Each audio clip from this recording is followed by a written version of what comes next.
Seja muito bem-vindo à parte 5 da nossa leitura, no livro de ouro da mitologia, dando prosseguimento então. E não se esqueça de deixar o seu joinha e se inscrever no canal, ok? Veio em seguida a Idade de Bronze, jamais agitada e sob a ameaça das armas, mas ainda não inteiramente má. A pior foi a Idade de Ferro. O crime irrompeu como uma inundação. A modéstia, a verdade e a honra fugiram, deixando em seus lugares a fraude e a astúcia, a violência e a insaciável cobiça. Os marinheiros estenderam as velas aos ventos e as árvores foram derrubadas nas montanhas para servir-lhes de aquilhas dos navios e ultrajar a face do oceano. A terra, que já então fora cultivada em comum, começou a ser dividida entre os possuidores. Os homens não se contentaram com o que produzia a superfície. Escavou-se então a terra e tirou-se do seu seio os minérios e metais. Produziu-se o danoso ferro e ainda mais danoso ouro. Surgiu a guerra, utilizando-se de um e de outro com armas. O hóspede não se sentia em segurança em casa de seu amigo, e os genros e sogros, os irmãos e irmãs, os maridos e mulheres não podiam confiar uns nos outros. Os filhos desejavam a morte dos pais, a fim de lhes herdarem a riqueza. O amor familiar caiu prostrado. A terra ficou úmida de sangue e os deuses a abandonaram, um a um, até que ficou somente Astreia, que finalmente acabou também partindo. Vendo aquele estado das coisas, Júpiter indignou-se e convocou os deuses para um conselho. Todos obedeceram à convocação e tomaram a caminho do Palácio do Céu. Este caminho pode ser visto por qualquer um nas noites claras, atravessando o céu, e é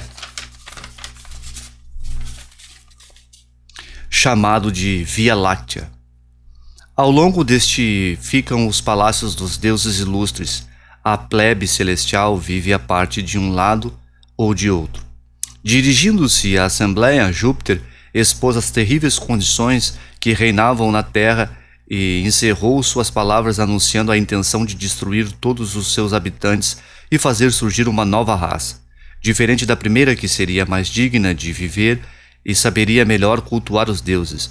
Assim dizendo, apoderou-se de um raio e já estava prestes a tirá-lo contra o mundo, destruindo pelo fogo, quando atentou para o perigo que o incêndio poderia acarretar para o próprio céu. Mudou então a ideia e resolveu inundar a terra. O vento norte se espalha as nuvens, foi encadeado. O vento sul foi solto e em breve cobriu todo o céu em uma escuridão profunda. As nuvens, empurradas em bloco, romperam-se em fragor. Torrentes de chuva caíram, as plantações inundaram-se. O trabalho de um ano do lavrador pereceu em 1 hora. Não satisfeito com as suas próprias águas, Júpiter pediu a ajuda de seu irmão Netuno. Este soltou os raios e lançou sobre a terra. Ao mesmo tempo, sacudiu com um terremoto e lançou o refluxo do oceano sobre as praias. Rebanhos, animais, homens e casas foram engolidas, e em templos, com seus recintos sacros profanados. Todo o edifício que permanecera de pé foi submergido em suas torres, ficaram abaixo das águas. Tudo se transformou em mar, num mar sem praias. Aqui e ali, um indivíduo refugia-se num cume e alguns poucos em barcos. Apoiam o remo no mesmo solo que ainda há pouco o arado sulcara. Os peixes nadam sobre os galhos das árvores, a âncora se prende num jardim, onde recentemente os cordeirinhos brincavam, as focas cobriolam desejadamente. O lobo nada entre as ovelhas, e os fulgos leões e os tigres lutam nas águas. A força do javali de nada lhe serve, nem a ligeireza do cervo. As aves tombam, cansadas na água, não tendo encontrado a terra onde pousar. Os seres vivos que a água poupara caem como presas de fome. De todas as montanhas, apenas o Parnasso ultrapassava as águas. Ali, Deucalião e sua esposa Pirra, de raça de Prometeu, encontraram refúgio. Ele é um homem justo, ela uma devota fiel aos deuses. Vendo que não havia outro vivente além deste casal, e lembrando-se da sua vida inofensiva e de sua conduta piedosa, Júpiter ordenou aos ventos do norte que afastassem as nuvens e mostrassem o céu e a terra ao céu. Também Netuno ordenou o Tritão que soasse sua concha, determinando a retirada das águas. As águas obedeceram. O mar voltou às suas costas e o rio aos seus leitos. Deucalião assim se dirigiu então a Pirra. Ó esposa, única mulher sobrevivente, unida a mim primeiramente pelos laços do parentesco e do casamento, e agora por um perigo comum, pudéssemos nós possuir o poder de nosso antepassado Prometeu e renovar a raça. Como ele fez pela primeira vez, como não podemos, porém, dirigirmos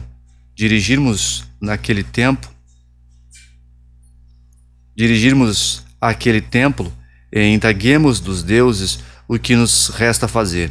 Entraram num templo coberto de lama e aproximaram-se do altar, onde nenhum fogo crepitava. Prostraram-se na terra e rogaram à deusa que os esclarecesse sobre a maneira de como se comportar naquela situação miserável. Saí do templo com a cabeça coberta e as vestes desatadas, e atirai para trás os ossos de vossa mãe. Respondeu o oráculo. Estas palavras foram ouvidas com um assombro. Pirra foi a primeira a romper o silêncio. Não podemos obedecer. Não vamos nos atrever a profanar os restos de nossos pais. Seguiram pela fraca sombra do bosque, refletindo sobre o oráculo. Afinal, Deucalião falou: se minha sagacidade não me ilude, poderemos obedecer à ordem sem cometermos qualquer impiedade. A terra é a mãe comum de nós todos. As pedras são os seus ossos. Poderemos lançá-las para trás de nós. E creio ser isto que o oráculo quis dizer. Pelo menos não fará mal entrar. Os dois velaram o rosto, afrouxaram as vestes, apanharam as pedras e atiraram-na para trás. As pedras, entre aspas, maravilha das maravilhas, amoleceram e começaram a tomar forma. Pouco a pouco foram assumindo uma grosseira semelhança com a forma humana, como um bloco ainda mal acabado nas mãos de um escultor. A umidade e o lado que havia sobre elas transformara-se em carne. A parte pétrea transformou-se nos ossos. As veias ou veios da pedra continuaram veias, conservando seu nome e apenas mudando a sua utilidade. As pedras lançadas pela mão do homem tornaram-se homens, e lançadas pela mulher tornaram-se mulher. Era uma raça forte e bem disposta para o trabalho, como até hoje somos, mostrando bem a nossa origem. A comparação de Eva com Pandora é muito óbvia para ter escapado a Milton, que a apresenta no livro 4 do Paraíso Perdido. Mais bela que Pandora, a quem os deuses cumularam de todos os bens, e bem semelhante à desgraça, quando ao insensato filho de Jafete. Por Hermes conduzido, a humanidade tomou com sua esplêndida beleza e caiu a vingança sobre aquele que Jove furtou o sacro fogo.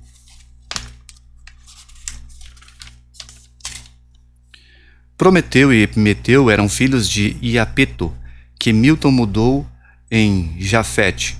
Prometeu tem sido um assunto preferido dos poetas. Representa o amigo da humanidade que se colocou em sua defesa, quando Jove se irritou contra ela e que ensinou aos homens civilização e artes. Ao assim fazer, contudo, desobedeceu à vontade de Júpiter e tornou-se ele próprio alvo da ira do rei dos deuses e dos homens. Júpiter mandou acorrentá-lo num rochedo de Cáucaso, onde um abutre lhe arrancava o fígado, que se renova à medida que era devorado. Essa tortura podia terminar a qualquer momento, se Prometeu se resignasse a submeter-se ao seu opressor, pois era senhor de um segredo da qual dependia a estabilidade do trono de Jove, e se o tivesse revelado imediatamente, teria obtido graça. Não se rebaixou a fazê-lo, porém. Tornou-se assim símbolo da abnegada resistência a um sofrimento imerecido e da força da vontade de resistir à opressão. Tanto Byron como Shelley abandonaram este tema. São de Shelley os seguintes versos: Titã, a cujos olhos imortais as dores dos mortais mostram-se em sua crua realidade como algo que os próprios deuses veem. Que prêmio mereceu tua piedade? Um profundo e silente sofrimento, o abutre, a corrente, a rocha e o orgulho de sofrer sem um lamento. Byron faz alusão ao mesmo episódio em sua Ode a Napoleão Bonaparte. Como o ladrão do fogo celestial, resistirás sem medo e compartirás com o imortal o abutre e o rochedo? Assim terminamos a primeira parte.